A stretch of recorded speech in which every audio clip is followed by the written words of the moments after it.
لا حول ولا قوة إلا بالله العلي العظيم. أعوذ بالله السميع العليم من الشيطان الرجيم. بسم الله الرحمن الرحيم. الحمد لله الذي لا يبلغ مدحته القائلون، والصلاة والسلام على أصل الأصول وعقل العقول، كنز الكنوز ورمز الرموز، حقيقة الكتاب وسر الألباب، شرف الأشراف وكنه الألطاف، هادينا عن الضلالة ومخرجنا من الجهالة، سيدنا ونبينا وشفيعنا وقائدنا ومربينا بالقاسم محمد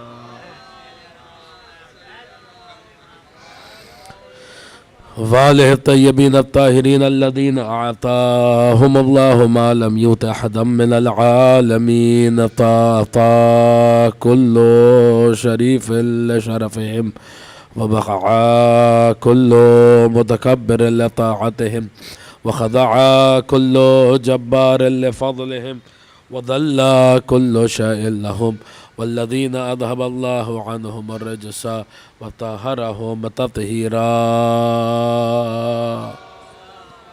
صلى على محمد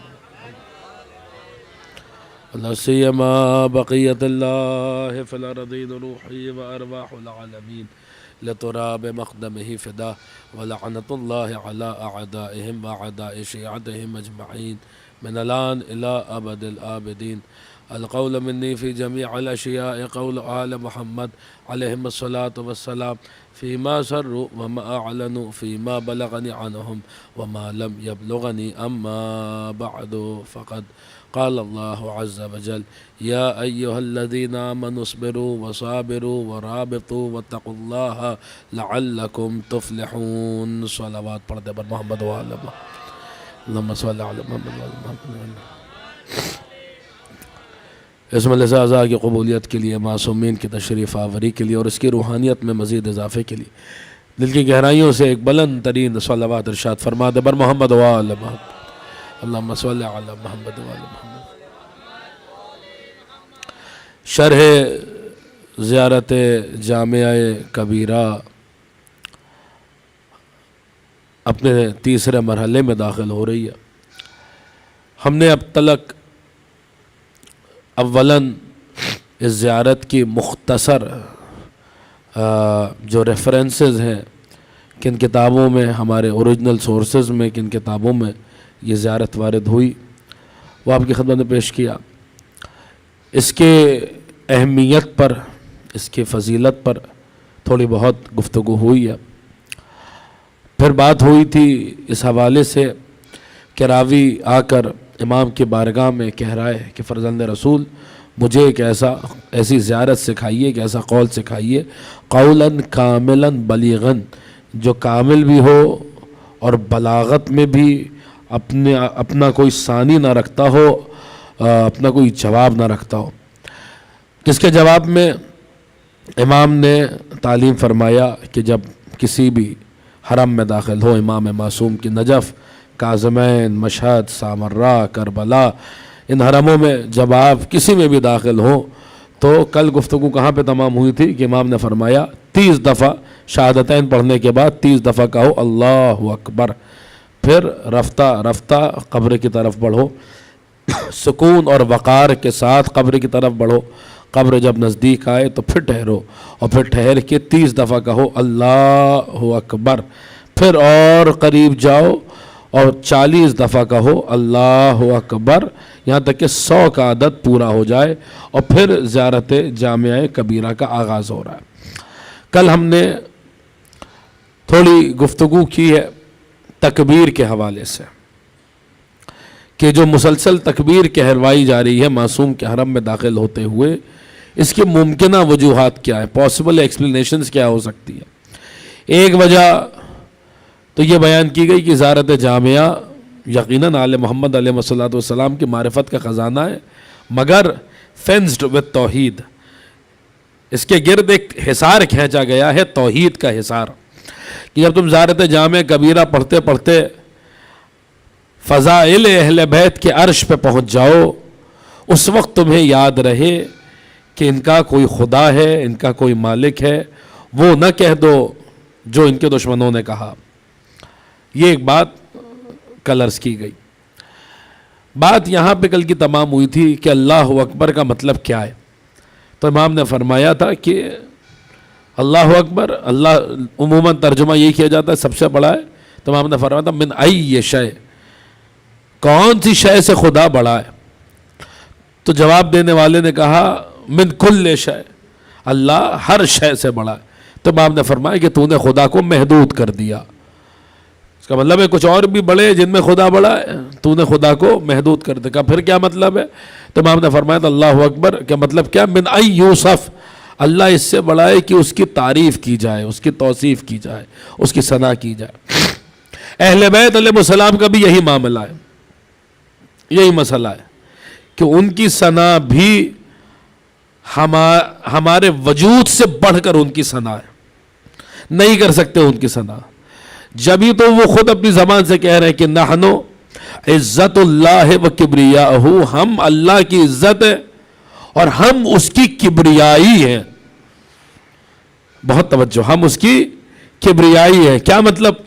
کہ جیسے اس کی کبریائی ہماری توصیف سے، ہماری ثنا سے، جو کچھ ہم بیان کر رہے ہیں اس سے بہت آگے، وہی ماجرا، وہی معاملہ اہل بیت علیہ السلام کا ہے کہ ان کی ثنا بھی زیارت جامعہ کی ابتدا میں اللہ اکبر پڑھوا کے ہو سکتا ہے اس جانب بھی متوجہ کیا جائے۔ اور یہ مضامین زیارت جامع کبیرہ میں وارد و موالی اللہ ہوتی تداکم ولا ابلغوا من المدحکم حکم ومن الوصف قدرکم وانتم نور الاغیار وہدات الابرار وحدد الجبار بکم فتح اللہ وبکم یختم۔ اے آل محبت، اے میرے مولاؤں، موالی اللہ ہوتی تداکم، میں چاہ کر بھی آپ کی ثنا کو گھیر نہیں سکتا، اس کا احسان نہیں کر سکتا، اسے کما حقہ درک نہیں کر سکتا۔ ولا یبلغ من المدحکم حکم، میں آپ کے جو مدحت کا سمندر ہے نا، اس سمندر کی گہرائیوں میں نہیں اتر سکتا۔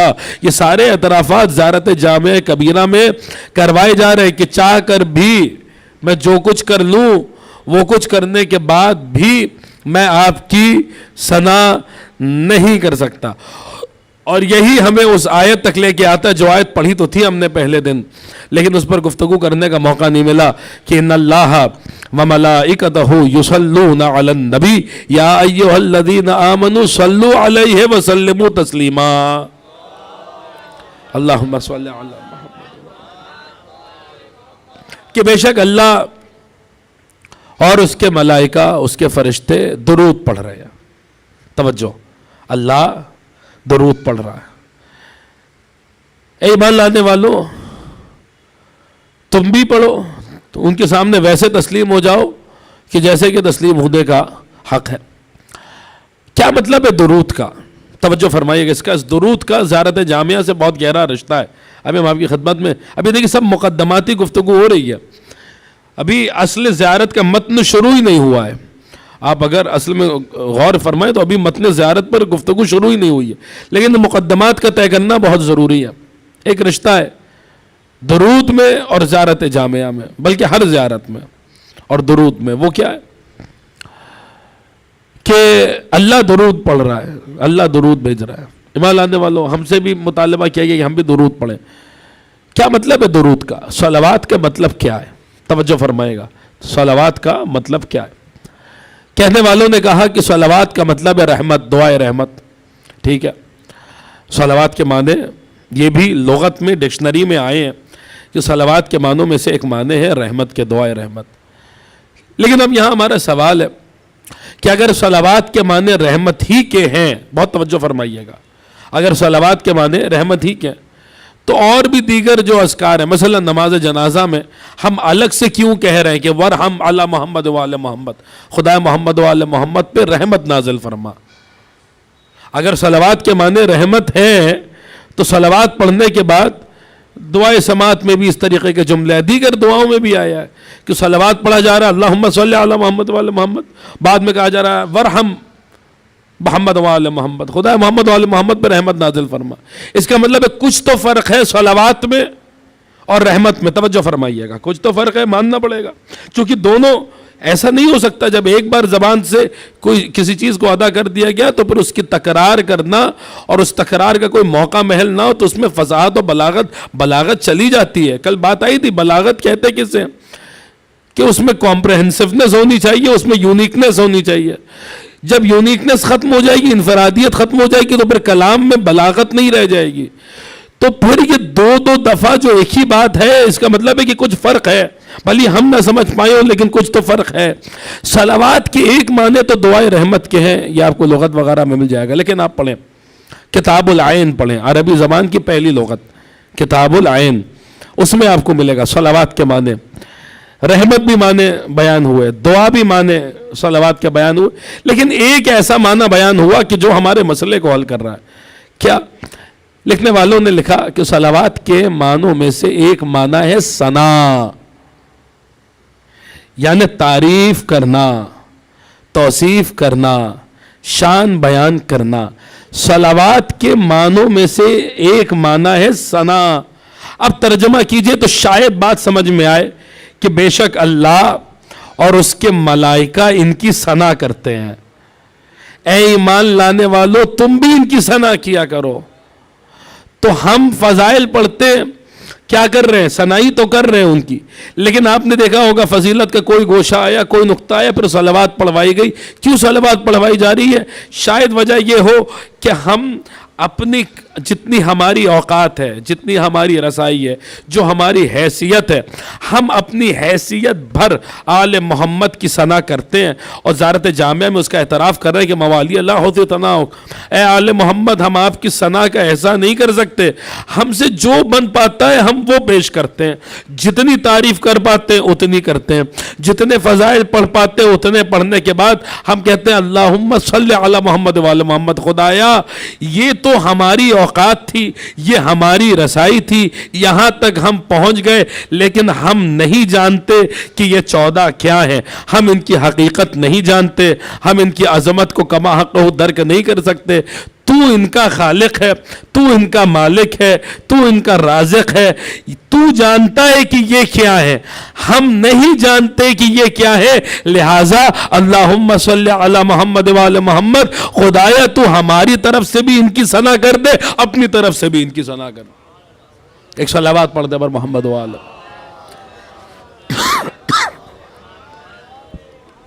اب اللہ اکبر میں وہی معنی بیان ہوئے کہ اللہ اکبر من ای یوسف، اللہ اس سے بڑا ہے کہ اس کی ثنا کی جائے۔ پڑھی اصول کافی پڑھی ہے، شیخ کلینی نے اصول کافی میں ایک چیپٹر رکھا ہے، ایک باب رکھا ہے، حدیث حدوث الاسماء، یعنی خدا نے اپنے اسماء کو، اپنے ناموں کو خلق کیا۔ اللہ خود قرآن میں کہتا ہے للہ الاسماء الحسنی فادعوہ بہا، اللہ کے بہترین نام ہے، اسے انہی ناموں کے ذریعے پکارا کرو۔ تو کیا اللہ کے نام؟ تو کہنے والوں نے کہا وہ اللہ ہے، وہ رحمان ہے، وہ رحیم ہے، وہ کریم ہے، وہ سبوح ہے، قدوس ہے، جبار ہے، قہار ہے۔ ٹھیک ہے یہ سب اس کے نام ہے، لیکن نام کا کام کیا ہوتا ہے؟ ابھی اعلان ہوا، فرض کیجئے کہ یہاں گلستان ہند میں جناب انبر آبدی صاحب خطاب فرمائیں گے۔ اب میرا نام مثلا انبر ہے تو عین نون بے رے اردو میں لکھا جائے گا، AMBER مثلا انگریزی میں لکھا جائے گا۔ اعلان تو ہوا کہ انبر صاحب مجلس پڑھیں گے، لیکن جب مجلس پڑھنے کی باری آئے گی تو عین نون بیرے مجلس نہیں پڑھے گا، AMBER مجلس کسے پڑھنی ہے؟ مجلس اسے پڑھنی جو میری ذات ہے۔ تو نام اور ہے، ذات اور ہے۔ اللہ کے بہترین نام ہے، نام کا کام کیا ہوتا ہے؟ نام ذات کی طرف اشارہ کرتے ہیں، نام ذات کا تعارف کراتے ہیں۔ اللہ کا تعارف جن سے ہو وہ کیا ہے؟ اللہ کے نام ہے۔ یقیناً رحمان، رحیم، کریم، سبوح، قدوس، جبار، خالق، رازق، یہ سب اس کے نام ہیں، لیکن اس وقت اس کا کیا نام تھا؟ سوال ہونا چاہیے نا، اس وقت اس کا کیا نام تھا جب نہ الف تھا، نہ لام تھا، نہ ہے تھا؟ کچھ نام تھا اس کا یا نہیں تھا؟ بھائی یہ نام تو تب وجود میں آئے جب زبانیں آئی، لوگوں نے بولا، زبان پر الفاظ آئے جبھی تو یہ نام وجود میں آئے. اس وقت کیا تھا؟ جب زبانیں ہی نہیں تھی، جب الفاظ نہیں تھے، جب آوازیں ہی نہیں تھی. اس وقت اللہ کے کچھ نام تھے یا نہیں تھے؟ نام کا کام کیا ہوتا ہے؟ نام کے ذریعے ذات کو پہچانا جاتا ہے. جن ذوات مقدسات کے ذریعے اللہ پہچانا جاتا ہے وہ اللہ کے اسماء ہیں، اور اللہ کے بہترین اسماء ہیں. وہ کیا ہیں؟ تو میرا چھٹا امام فرما رہا نحنو واللہ الاسماء الحسنی، قسم خدا کی ہم ہی اللہ کے بہترین نام ہیں. صلوات پڑھے پر محمد و آل محمد.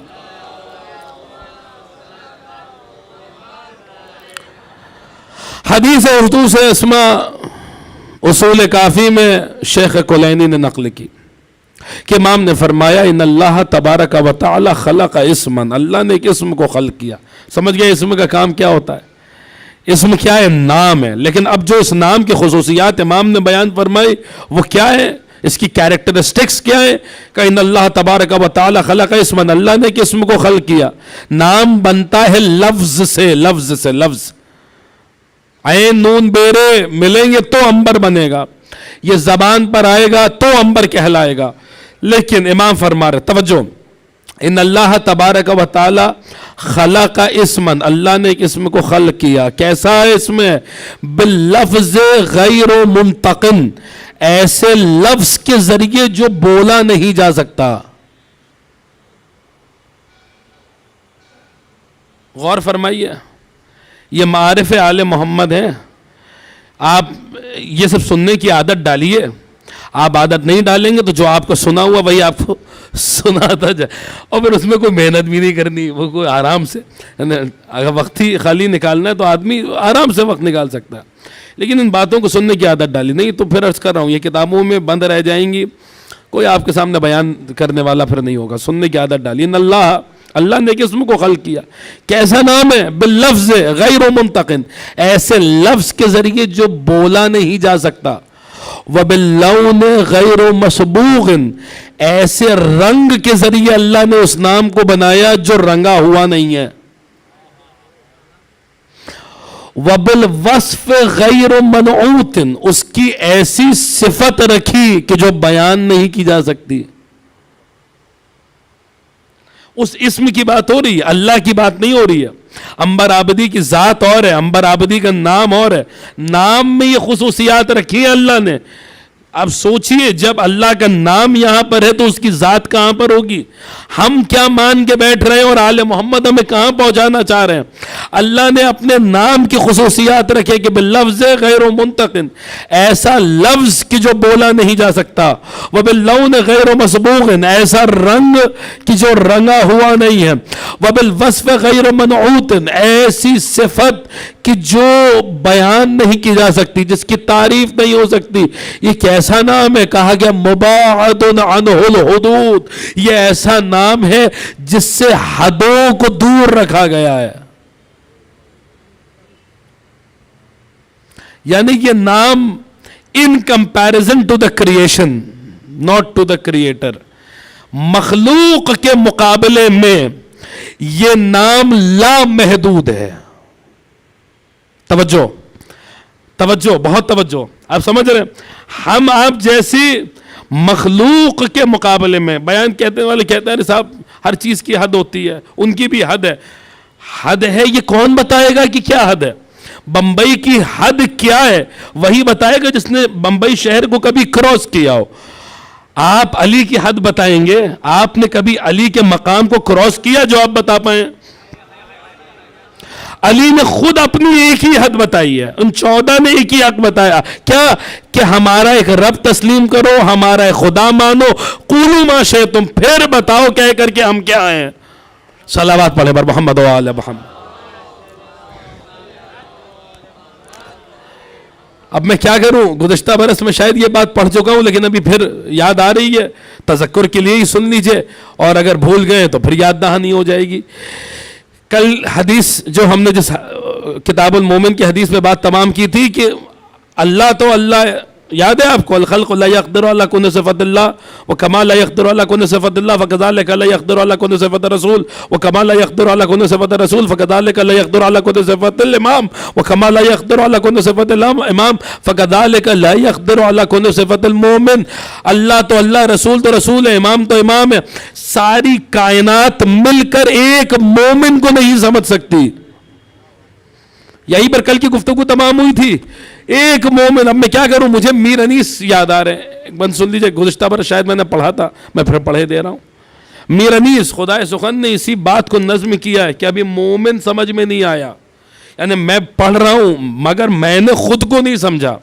آپ سن رہے ہیں مگر آپ نے خود کو نہیں سمجھا. ہم نے ابھی اپنے آپ کو نہیں سمجھا ہے. تو میر انیس مدح مولا کائنات کرتے ہوئے سرکار انیس فرما رہے ہیں کہ تاج سر سخن ہے شہ لافتہ کی مد. سخن سمجھتے ہیں؟ جو بھی آپ کا لٹریچر ہے نا، اس جو بھی ادبی مذہبی لٹریچر ہے آپ کے پاس، اس لٹریچر کا تاج ہے وہ مدح جو امیر المومنین کی جا رہی ہے. سمجھ رہے ہیں؟ تو تاج سر سخن ہے شہ لافتہ کی مد. شمع رہے نجات ہے شیر خدا کی مد. نجات کے راستے کی شمع کیا ہے؟ امیر المومنین کی مدح کرنا. فرماتے مفتاح باب خلد ہے خیبر کشا کی مد. جنت کے دروازے کی تالے کی چابی ہے اس ذات کی مدح کرنا جس نے دروازہ خیبر کو اکھاڑا ہے. مفتاح باب خلد ہے خیبر کشا کی مد. پھر فرماتے کافی ہے مغفرت کو شہ قلقفا کی مد.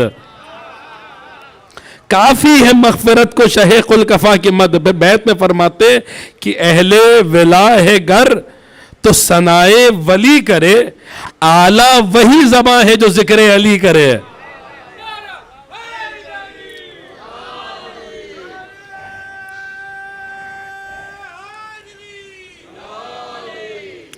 اعلیٰ وہی زباں ہے جو، لیکن کیسے کرے؟ نہ میں نے خود کو پہچانا نہ آپ نے اپنے آپ کو پہچانا. تو میر انیس فرما رہے ہیں کہ حیراں ہے عقل و فہم، کہوں گر تو کیا کہوں. اگر کہوں تو کہوں کیا. آپ دیکھیے میر انیس کس منزل پر ہیں اور کس منزل پر آ کر یہ مصرع ارشاد فرما رہے. کہہ رہے حیراں ہے عقل و فہم، کہوں گر تو کیا کہوں. فرماتے تشبیہ متصل ہے جو شمس الضحیٰ کہوں. اگر چمکتا ہوا سورج کہہ دیا تو کیا کہا. سورج کو بھی تو نور انہی کے نور سے مل رہا ہے، انہی کے نور کے صدقے میں مل رہا ہے. فرما رہے ہیں حیراں ہے عقل و فہم، کہوں گر تو کیا کہوں. تشبیہ متصل ہے جو شمس الضحیٰ کہوں. داخل نصیریوں میں کریں گر خدا کہوں. کل اس پر تفصیل کے ساتھ گفتگو ہو چکی کہ غلوف کا عقیدہ معصومین نے کتنی تردید کی. ناصبی سے بدتر ہے وہ جو آل محمد کے حق میں غلوف کا قائل ہو. تو فرما رہے ہیں کہ داخل نصیریوں میں کرے گر خدا کہوں، لیکن مجال کیا جو خدا سے جدا کہوں. یہ بھی حدیث رسول ہے. علی ممسوس فی ذات اللہ، علی اللہ کی ذات میں ممسوس ہے. تو فرما رہے حیراں ہے عقل و فہم، کہوں گر تو کیا کہوں. تشبیہ مبتذل ہے. میں نے خود کو نہیں پہچانا، آپ نے خود کو نہیں، مومن نہیں پہچانا گیا. ابھی مومن نے مومن کو نہیں پہچانا ہے. میں نے خود کو نہیں پہچانا، آپ نے خود کو نہیں پہچانا، تو مولا کو کیا پہچانیں گے. فرما رہے حیراں ہے عقل و فہم، کہوں گر تو کیا کہوں. تشبیہ مبتذل ہے جو شمس الضحیٰ کہوں. داخل نصیریوں میں کرے گر خدا کہوں، لیکن مجال کیا جو خدا سے جدا کہوں. فرماتے توصیف ذات پاک، آپ کی ذات کی ثنا کرنا، توصیف ذات پاک مجال بشر نہیں. ارے وہ کیا ثنا کرے جسے اپنی خبر نہیں. صلوات پڑھ دے پر محمد و آل محمد.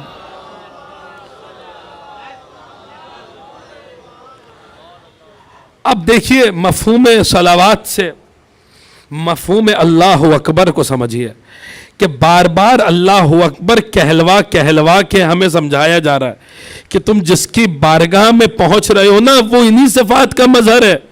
جیسے اس کی تعریف نہیں ہو سکتی، توصیف نہیں ہو سکتی، ویسے ہی جس معصوم کی بارگاہ میں تم جا رہے ہو اس کی توصیف بھی نہیں ہو سکتی۔ صلوات کے ایک معنی ثنا ہم نے آپ کی خدمت میں بیان کر دیا۔ اب ایک معنی جو کتاب التوحید میں شیخ صدوق نے نقل کی، جب امام سے صلوات کے بارے میں پوچھا گیا کہ صلوات کیا ہے، تو امام نے جو اس کے معنی بیان کیے، اس کا مفہوم، اس کا خلاصہ یہ ہے کہ تم خدا کی بارگاہ میں، ہم جب کہہ رہے ہیں نا اللہم صلی علی محمد وعلی محمد، تو در حقیقت ہم یہ اقرار کر رہے ہیں کہ خدایا جو عہد ہم سے لیا گیا تھا، جو وعدہ ہم سے لیا گیا تھا، ہم اس وعدے میں ثابت قدم ہیں۔ اب اسی صلوات سے آپ سلام کے معنی پر آئیے۔ وہ سلام جو اہل بیت کو کیا جاتا ہے اس کے معنی کیا ہیں؟ جب آپ کہہ رہے ہیں السلام علیکہ یا رسول اللہ، السلام علیکہ یا امیر المومنین، السلام علیکی ایتھا الصدیقۃ الشہیدہ، کسی بھی امام کو السلام علیکہ یا ابا عبداللہ، یہ زیارت جامعہ میں آپ کہہ رہے ہیں السلام علیکم یا اہل بیت النبوہ، تو جو سلام کے اصل معنی کیا ہے؟ تو سلام لفظ بنا ہے سلم سے، جس کے معنی ہوتے ہیں عموماً سلامتی اور عافیت کے۔ ابن منظور جیسوں نے لکھا ہے کہ سلام جو عموماً ہم ایک دوسرے کے لیے کرتے ہیں وہ دعائیہ کلمات ہیں۔ توجہ کہ ہم آپ سے کہہ رہے ہیں سلام علیکم، یعنی آپ سلامت رہیں۔ اب یہ جو دعا ہم آپ کو دے رہے ہیں، یاد رکھیے گا یہ ڈیفائنڈ نہیں ہے، بہت توجہ غور فرمائیے گا اس بات پر۔ ہم آپ سے کہہ رہے ہیں سلامت رہیں، تو کس چیز سے سلامت رہیں؟ کس چیز سے؟ بہت ساری مشکلیں انسانوں کو زندگی میں ان کا سامنا کرنا پڑتا ہے، کتنے جو مرنے کے بعد بھی کرتے ہیں۔ کن سے سلامتی؟ کس چیز سے؟ بیماری سے سلامتی ہے، موت سے سلامتی ہے، ایکسیڈنٹ سے سلامتی ہے۔ کس سلامتی کی دعا آپ دوسرے کو دے رہے ہیں؟ تو اس کے لیے علماء فرماتے ہیں کہ سلام کے محل پر سلام کے معنی منحصر ہے۔ مثال، میدان جنگ میں آپ اگر کسی کو سلام کر رہے ہیں تو اس کے معنی ہے کہ خدا آپ کو جو جنگ و جدال میں جو آفتیں پڑنے والی ہیں ان سے محفوظ رکھے۔ اگر بیمار کو سلام کر رہے ہیں تو آپ اسے در حقیقت بیماری سے محفوظ رہنے کے لیے سلام کر رہے ہیں۔ یعنی ایسے نظریات پائے جاتے ہیں علماء میں کہ وہ کہتے ہیں کہ سلام کی جو معنی ہے نا، یعنی اس سے ایک بات سمجھ میں آتی ہے کہ سلام کے معنی فکسڈ نہیں ہیں، اس کے معنی میں تبدیلی ہوتی رہتی ہے۔ میرے لیے ہو سکتا ہے سلامتی کچھ اور ہو، آپ کے لیے ہو سکتا ہے سلامتی کچھ اور ہو۔ حسنات الابرار سیئات المقربین، یہ مشہور جملہ، میں اس کی ترجمہ بھی کر دوں گا، زبان پہ تو آ گیا لیکن پھر مجھے تشریح کرنی پڑے گی، اس میں وقت چلا جائے گا، اس کو رہنے دیجئے۔ کئی دفعہ ایسا ہوتا ہے کہ کسی ایک کے لیے جو کام اچھا کام ہوتا ہے وہ دوسرے کے لیے ہو سکتا ہے کہ وہ برا کام ہو۔ میں آپ کو مثال دوں، جابر ابن عبداللہ انصاری، کتنا بڑا نام ہے جابر کا، کوئی معمولی نام ہے۔ ابھی آپ حدیث قصہ تلاوت کی گئی یہاں پہ، حدیث قصہ کے راوی کون ہے؟ جابر۔ سید الشہداء کی قبر کے پہلے زائر کون ہے؟ جابر۔ کچھ ہی تو ہستیاں ہیں جن سے شہزادی نے روایت کی ہے، شہزادی کونین نے جن سے روایت کی ہے، ان میں سے ایک حضرت جابر۔ اس مرتبے پر ہے جابر کہ رسول اللہ سے لے کر 5ویں امام تک کا زمانہ دیکھا۔ توجہ، 5ویں امام تک کا زمانہ دیکھا۔ رسول اللہ نے اپنے سلام کا امین بنایا جابر کو کہ ہمارا سلام جب تم اس کا زمانہ پاؤ گے جس کا نام میرا نام ہے، یعنی 5ویں امام کا، اس سے ملنا تو میرا سلام پہنچا دینا۔ جابر آئے امام کی بارگاہ میں، سلام پہنچا دیا ان کے نانا کا۔ امام نے پوچھا تم نے زندگی کو، بالمفہوم نقل کر رہا ہوں، کیسا پایا تم نے زندگی کو؟ اتنے اماموں کا زمانہ دیکھا، اتنے معصوموں کا زمانہ دیکھا۔ تو جابر کا جواب تھا کہ مولا میں موت کو زندگی پہ ترجیح دیتا ہوں، بلاؤں کو عافیت پر ترجیح دیتا ہوں، بیماری کو صحت پر ترجیح دیتا ہوں، موت کو زندگی پر ترجیح دیتا ہوں، تنگ دستی کو یعنی جو ہے وہ غربت کو امیری پر ترجیح دیتا ہوں۔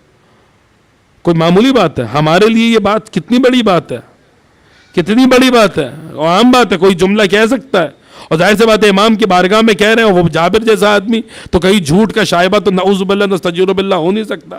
جب جابر نے یہ کہا نا تو امام نے کہا جابر اتنے معصوموں کا زمانہ پایا اور بس یہی سیکھا تم نے؟ تو جابر نے پلٹ کے کہا فرزند رسول آپ کے اس قول نے میری کمر توڑ دی، کیا مطلب ہے آپ کا؟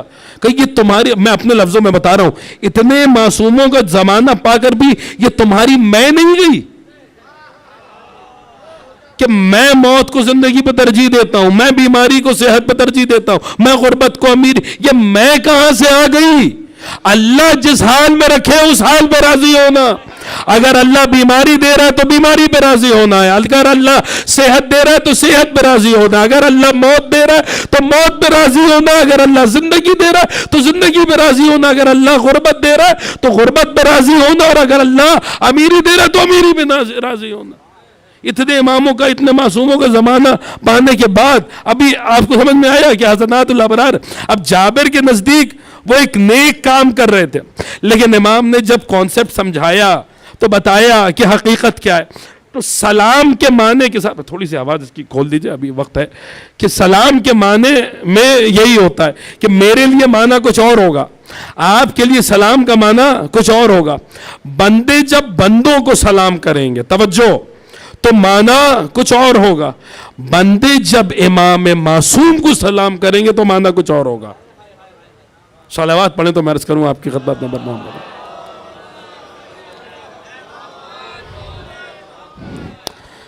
فرمایا امام نے السلام اسم من اسماء اللہ، سلام اللہ کے ناموں میں سے ایک نام ہے. اللہ نے یہ نام امانت کے طور پہ بندوں کو دیا ہے تاکہ وہ اس نام کے معنی کے ذریعے اپنے معاملات، اپنے بزنس وغیرہ، اپنے معاشرتی معاملات، اپنے گھریلو معاملات، ان ساری چیزوں کو درست کر پائیں. بالمفہوم روایت نقل کر رہا ہوں. اللہ کے ناموں میں سے ایک نام ہے سلام، جو اللہ نے اپنے بندوں کے سپرد کیا ہے تاکہ وہ ایک دوسرے کے ساتھ اچھی طرح سے پیش آ پائیں اس نام کے معنی کے ذریعے، چونکہ اس میں سلامتی. اب یہ تو ایک عام ترین بہت سطحی گفتگو میں کر رہا ہوں، روایت کے اعتبار سے، حدیث کے اعتبار سے ایک بہت سطحی گفتگو ہے.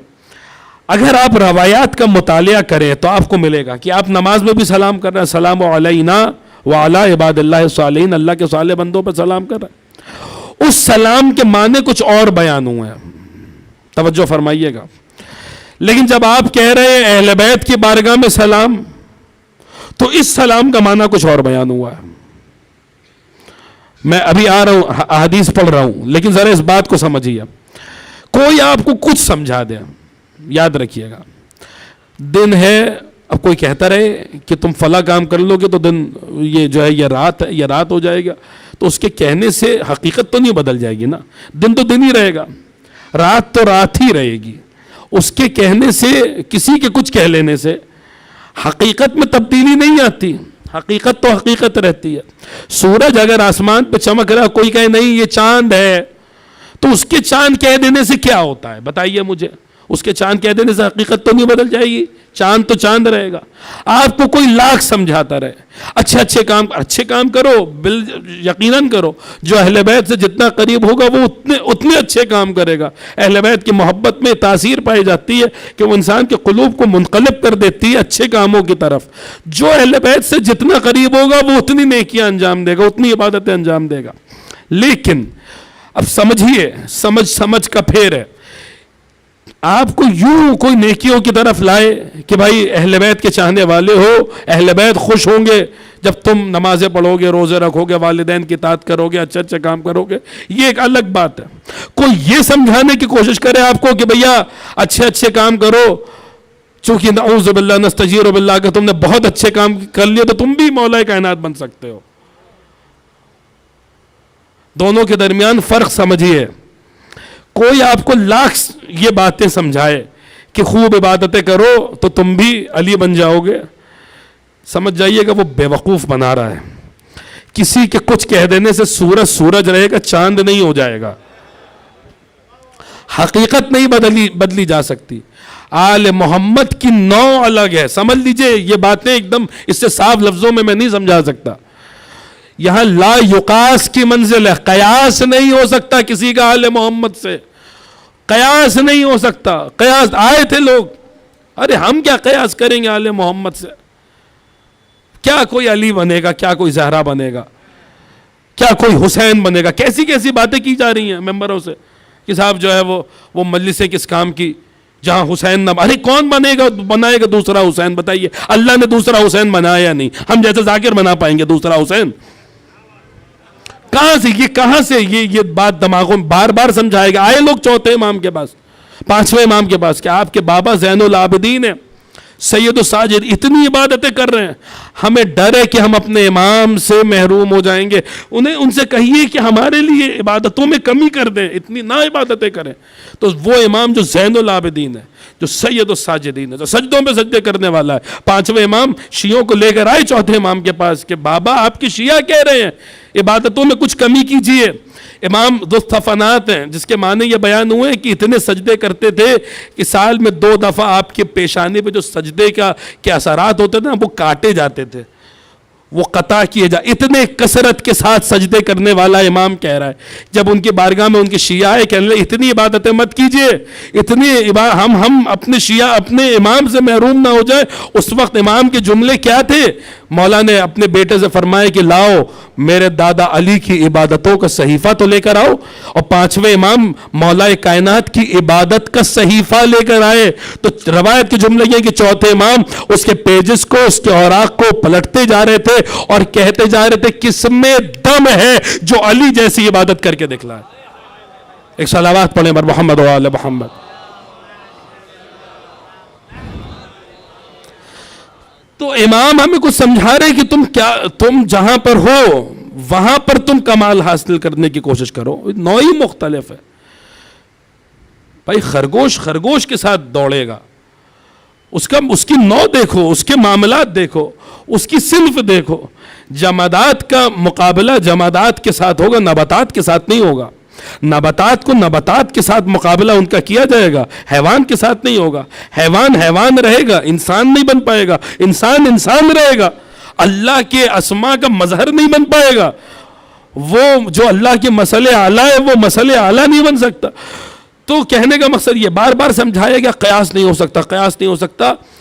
ہر رخ سے سمجھایا گیا, حتیٰ کہ سلام کے ذریعے سمجھایا گیا کہ وہ سلام, توجہ بہت اہم نقطہ ہے, وہ سلام جو تم ایک دوسرے کو کرتے ہو اس کے معنی اور ہیں, اور وہ سلام جو تم معصوم امام کی بارگاہ میں کرتے ہو اس کے معنی اور ہیں.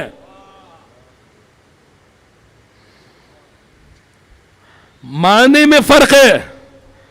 جب تمہاری ذات ان کی ذات جیسی نہیں, تمہارے صفات ان کے صفات جیسے نہیں, تمہاری عبادات ان کی عبادات جیسی نہیں, تو وہ سلام جو تم ایک دوسرے کو کر رہے ہو وہ سلام اس سلام کے برابر نہیں ہو سکتا جو سلام انہیں کیا جا رہا ہے. ان کا سلام منزل تسلیم پر ہے.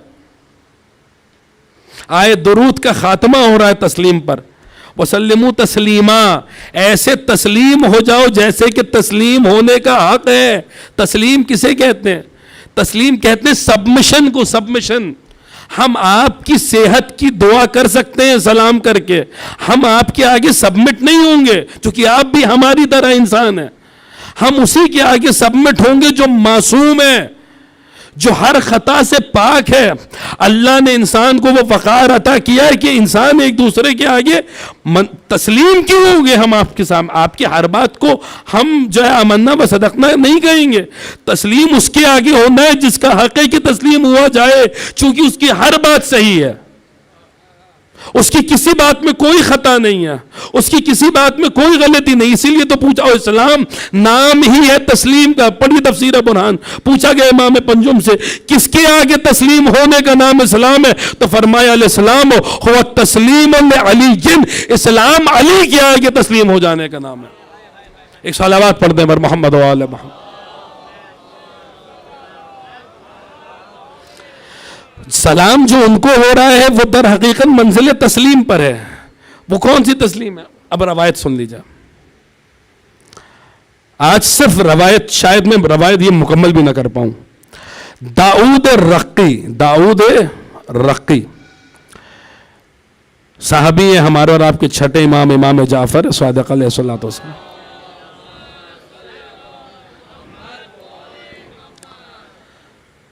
یہ بھی میں آپ کی خدمت میں عرض کرتا چلوں، شاید کبھی میں نے یہ بات عرض کی ہے کہ داؤد مقداد ہے چھٹے امام کے، منزل مقداد پر ہے. یہ سب منازل ہیں، سب سٹیجز ہیں. سلمان کی منزل بھی ہے، مقداد ابو ذر کی منزل ہے، مقداد کی منزل ہے. تو سلمان، ہر امام کے زمانے میں آپ کو ایک سلمان ملے گا، ایک ابو ذر ملے گا، ایک عمار ملے گا، ایک مقداد ملے گا. تو داؤد مقداد ہے، روایت کے جملے ہیں کہ منزل مقداد پر ہے داؤد، چھٹے امام کے مقداد ہیں. پوچھا داؤد رقی نے کہ جب ہم کہتے ہیں السلام علی رسول اللہ، رسول اللہ پہ جب ہم سلام کرتے ہیں تو اس کے معنی کیا ہے؟ اب یاد رکھیے گا کہ النائب کالمنیب، جیسا نائب ہوتا ہے ویسا ہی منیب ہوتا ہے. یہی تو ہمارا عقیدہ ہے کہ جو خصوصیات رسول اللہ کے ہیں وہی خصوصیات ان کے جانشین میں پائے جائیں گے سوائے نبوت کے، چونکہ وہ خاتم النبیین، ان پر نبوت کا خاتمہ ہو گیا. لیکن جو بھی صفات ہیں رسول اللہ کے وہی صفات ہیں ان کے اوصیاء کی. یہی تو ہمارا بنیادی نظریہ ہے کہ ایک دم ہر اعتبار سے وہی خصوصیات پائیں. یہی جبھی تو وہ وارث کہلائیں گے، وہ وصی کہلائیں گے، وہ منیب کہلائیں گے رسول اللہ کے. جن معنوں میں رسول اللہ کو سلام ہو رہا ہے انہی معنوں میں ان کے نائبین کو سلام ہوگا. یہ بھی عقل کا تقاضا ہے. اب سوال ہوا ہے رسول اللہ کے متعلق، لیکن خود زیارت جامعہ کبیرہ کہہ رہی ہے وَأَنَّ أَرْوَاحَكُمْ وَنُورَكُمْ وَطِينَتَكُمْ وَاحِدَةٌ. آپ 14 کے 14، آپ کی انوار ایک ہیں، آپ کی ارواح ایک ہے، آپ کا نور ایک ہے، آپ کی طینت ایک ہے، آپ سب حقیقت میں ایک ہیں. تو جو معنی رسول اللہ کے سلام کے ہیں وہی معنی امیر المومنین پہ سلام کے ہوں گے، وہی معنی حضرت زہرا پہ سلام کے ہوں گے، وہی معنی امام حسن پہ سلام کے ہوں گے، وہی معنی سارے سب کے 12 کے 12، 14 کے 14 کے لیے جائیں گے. کیا معنی سلام کے؟ تو پوچھا السلام علی رسول اللہ کا مطلب کیا ہے؟ تو امام نے فرمایا کہ جب اللہ نے نبی، علی، فاطمہ، ان کے بیٹوں کو اور ان کے شیعوں کو خلق کیا. توجہ، صلوات کی بھی معنی یہی، ہم اس عہد پر قائم ہیں جو ہم سے لیا گیا. اب سنتے رہیے گا، صلوات اور سلام میں ایسا ریلیشن شپ ہے کہ اللہ نے ایک ہی آیت میں صلوات بھی رکھا ہے اور اسی آیت میں سلام بھی رکھا ہے، یعنی زیارت بھی رکھی ہے. اللہ نے جب ان سب کو خلق کیا پھر اللہ نے عہد لیا، ایک وعدہ لیا. کس سے وعدہ لیا گیا ہے؟ شیعوں سے وعدہ لیا گیا. کیا وعدہ ہے؟ اس وعدے کا ذکر قرآن مجید میں موجود ہے، سورہ مبارکہ آل عمران آیت نمبر 200. کل سے پڑھ رہا ہوں یہ آیت خطبے پہ، لیکن ترجمہ نہیں کر پا رہا ہوں. کیوں؟ کیونکہ اس منزل کا انتظار تھا کہ سب سے وعدہ لیا گیا کہ یا ایھا الذین آمنوا اصبروا وصابروا ورابطوا واتقوا اللہ لعلکم تفلحون. اے ایمان لانے والو صبر کرو. یہ وعدہ ہے جو شیعوں سے لیا گیا، صبر کرو. وصابروا، صبر میں منزل کمال تک پہنچو، ایک دوسرے کو صبر کے لیے ابھارو، ایک دوسرے کو صبر کی تلقین کرو. صرف خود ہی صبر نہیں کرنا، دوسرے کو بھی صبر پر ابھارنا ہے. وَالرَّابِطُ، اور رابطے میں رہو. کس سے رابطے میں رہنا ہے؟ یہ ابھی بات آئے گی، خود یہ روایت بیان کرے گی کہ کس سے رابطے میں رہنا ہے. کسی سے تو رابطے میں رہنے کا حکم دیا جا رہا ہے. اب اس رابطے کے بہت سارے معنی لیے گئے. کسی نے کہا اس رابطے، ابھی آ جائے گی گفتگو، آ جائے گی، اس کی منزل پر آنے دیجئے. وَالرَّابِطُ، پھر وعدہ لیا گیا وَاتَّقُوا اللَّهَ، اللہ کا تقوی اختیار کرو. لَعَلَّكُمْ تُفْلِحُونَ، تاکہ تم فلاح پا جاؤ. یہ وہ وعدہ ہے جو اللہ نے شیعوں سے لیا. امام فرما رہے ہیں ان کی روحوں کو خلق کرنے کے بعد، ان کو خلق کرنے کے بعد. ابھی میں روایت کا ٹیکسٹ آپ کو خدمت میں نقل کر رہا ہوں، تشریح کل شاید یہیں سے بات شروع کریں. پھر جب یہ وعدہ لے لیا شیعوں سے کہ تم صبر کرو گے، ایک دوسرے کو صبر پہ ابھارو گے، توجہ فرمائیے گا، بہت اہم مسئلہ ہے زیارت کے حوالے سے، اور یہ بات سب کا جاننا ضروری ہے کہ جب زیارت پڑھ رہے ہیں تو پتہ تو چلے کہ سلام ہی ہمیں سمجھ میں نہیں آیا کہ وہ سلام کون سا سلام ہے جو ہم کر رہے ہیں۔ تو پھر معصوم فرما رہے ہیں اصول کافی میں امام کا ارشاد ہے کہ آگاہ ہو جاؤ اس قرأت میں، اس پڑھ لینے میں کوئی خیر نہیں ہے، کوئی بھلائی نہیں ہے جس میں تفقہ، جس میں تفاہم نہ ہو، جس میں سمجھ میں نہ آئے کہ تم پڑھ کیا رہے ہو۔ تو سمجھنا ضروری ہے، صرف پڑھ لینا کافی نہیں ہے۔ یہ بات سمجھ کی ہے کہ سمجھنا ضروری ہے، تو کتنا یہ موضوع کتنا اہم ہے، یہ بھی سمجھنا ضروری ہے کہ موضوع کتنا اہم ہے۔ ہم زیارتیں پڑھتے رہتے ہیں لیکن اس سلام کا مطلب کیا ہے جو اہل بیت کو کیا جا رہا ہے؟ اللہ نے عہد لیا سب سے، یا ایھا الذین آمنوا اصبروا وصابروا ورابطوا واتقوا اللہ لعلکم تفلحون، صبر کرو، ایک دوسرے کو صبر پر ابھارو، اللہ کا تقوی اختیار کرو، رابطے میں رہو، یہ وعدے ہم سے لیے گئے۔ پھر اللہ نے وعدہ کیا، اب اللہ کے وعدے یاد رکھیے گا کل کی مجلس تک، ہم اس کی سب ایک ایک جملہ جو آ رہا ہے نا اس کی تشریح کریں گے، ہماری ذمہ داری ہے، پریشان مت ہوئیے گا۔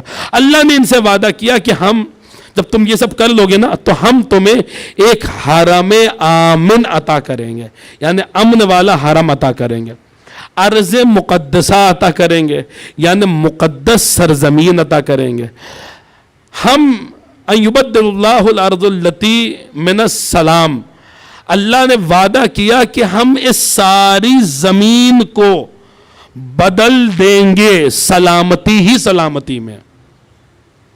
تم اپنا وعدہ پورا کرو تو ہمارا وعدہ یوں پورا ہوگا کہ ہم اس پوری زمین کو سلامتی والی زمین بنا دیں گے، یعنی آسان لفظوں میں دا پلانٹ آف پیس، کہ پوری دنیا میں سلامتی ہی سلامتی ہوگی۔ پھر اس نے وعدہ کیا کہ ہم ابھی سب سن لیجئے گا، پریشان مت ہوئیے گا، انشاءاللہ زندگی رہی کل کی مجلس میں ایک ایک جملے کی ہم وضاحت کریں گے، کہ کہا کہ ہم تمہارے لیے بیت المعمور جو آسمان والوں کا قبلہ ہے اسے نازل کر دیں گے، اتار دیں گے زمین پر۔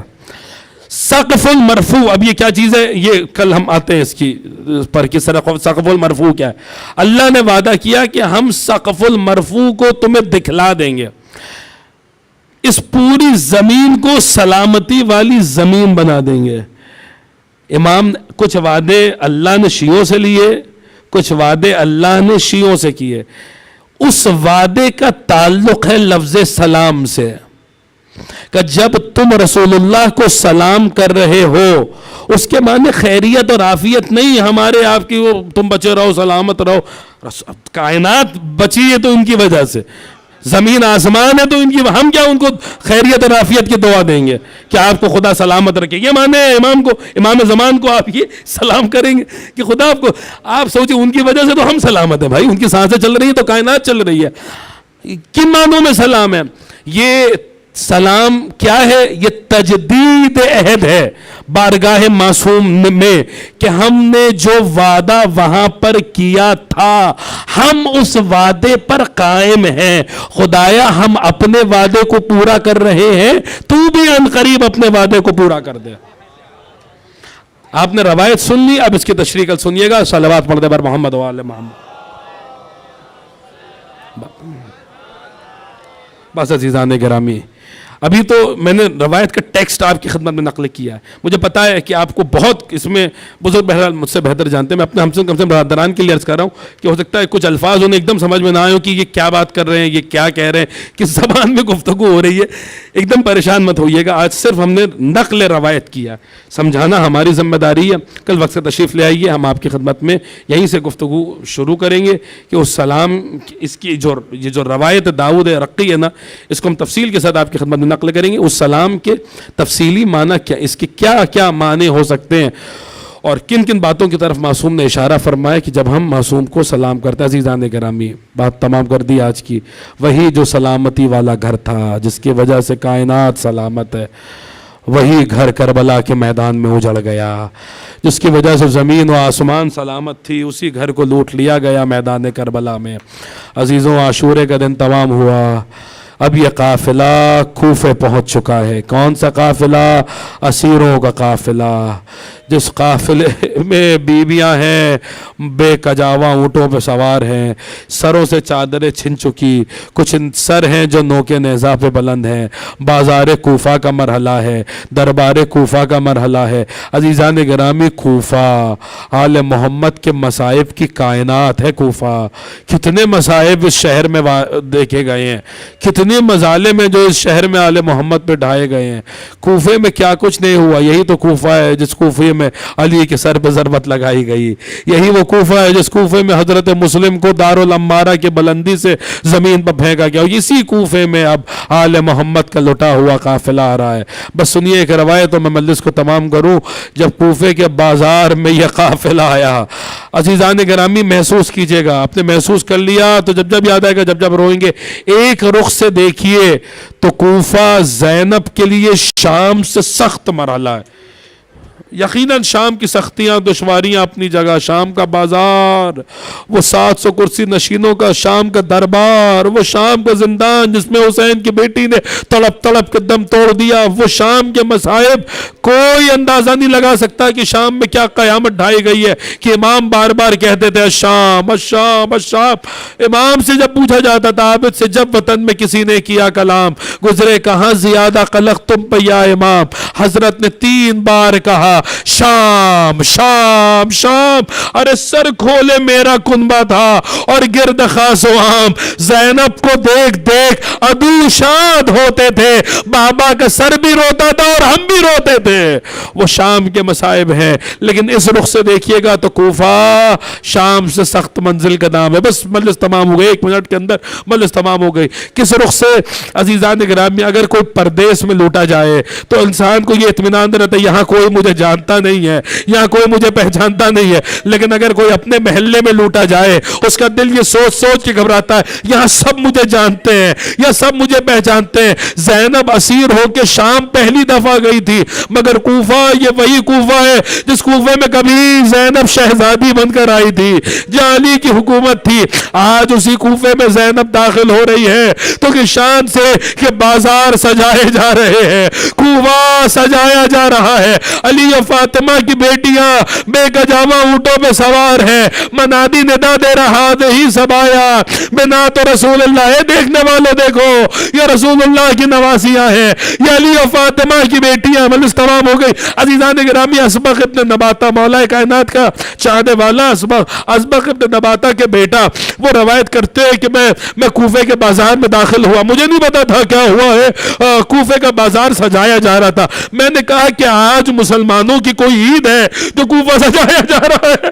اللہ، آج کیا مسلمانوں کی کوئی عید ہے جو کوفہ سجایا جا رہا ہے؟ کسی اب جو جواب دیا ہے اس جواب کو نقل بھی نہیں کر سکتا۔ کسی نے کہا نہیں عید نہیں ہے، نعوذ باللہ نستجیر باللہ، خاکم بدات، ہمارے منہ میں خاک کی کیا مجبوری ہے نقل کرنا کہ اس نے کہا کہ آج کیا کوئی عید ہے کہ نہیں، آج عید نہیں، نعوذ باللہ نستجیر باللہ۔ وہ کہتا ہے ایک باغی نے خروج کیا تھا، اسے قتل کر کے اس کے اہل حرم کو اسیر کر کے لایا جا رہا ہے۔ وہ کہتا ہے کہ کیا تمہیں تمہارے نبی نے نہیں بتایا ہے کہ اسیروں کا تماشا نہیں دیکھا جاتا، کیوں تم بازار میں جمع ہو؟ عزیزان گرامی، کچھ دیر بعد وہی لٹا ہوا قافلہ آیا، اس نے دیکھا کچھ سر ہے جو نوکے نیزہ پر ہیں، ایک سر ہے جو تلاوت کر رہا ہے۔ پوچھا یہ کس کے سر ہیں، یہ کون لوگ ہیں؟ جواب ملا رہے تمہارا بابا تو علی کا شیعہ تھا، تم نہیں جانتے یہ کون لوگ ہیں، یہ علی ہی کا گھرانہ ہے، یہ علی کے بیٹے ہیں، یہ رسول کی نواسیاں ہیں۔ اب جو اسبغ ابن نباتہ کے فرزند نے کٹے ہوئے سروں کی طرف دیکھا، کہیں قاسم کا سر، کہیں علی اکبر کا سر، کہیں حسین کا سر، تڑپ تڑپ کے کہتے رہے یہ کیسے ہو گیا، یہ کیسے ہو گیا، یہ کیا ہو گیا؟ کسی نے پوچھا کیا کر رہے ہو؟ کہ مجھے تعجب ہے ان سارے سروں میں عباس کا سر نظر نہیں آتا۔ کسی نے کہا عباس کا سر نیزے میں نہیں ملے گا، وہ دیکھو گھوڑے کی گردن میں ابو الفضل عباس کا سر بناؤ۔ لعنت اللہ علی القوم الظالمین۔ اللہم عجل لولیک الفرج واجعلنا من اعوانہ وانصارہ وشیعتہ ومحبہ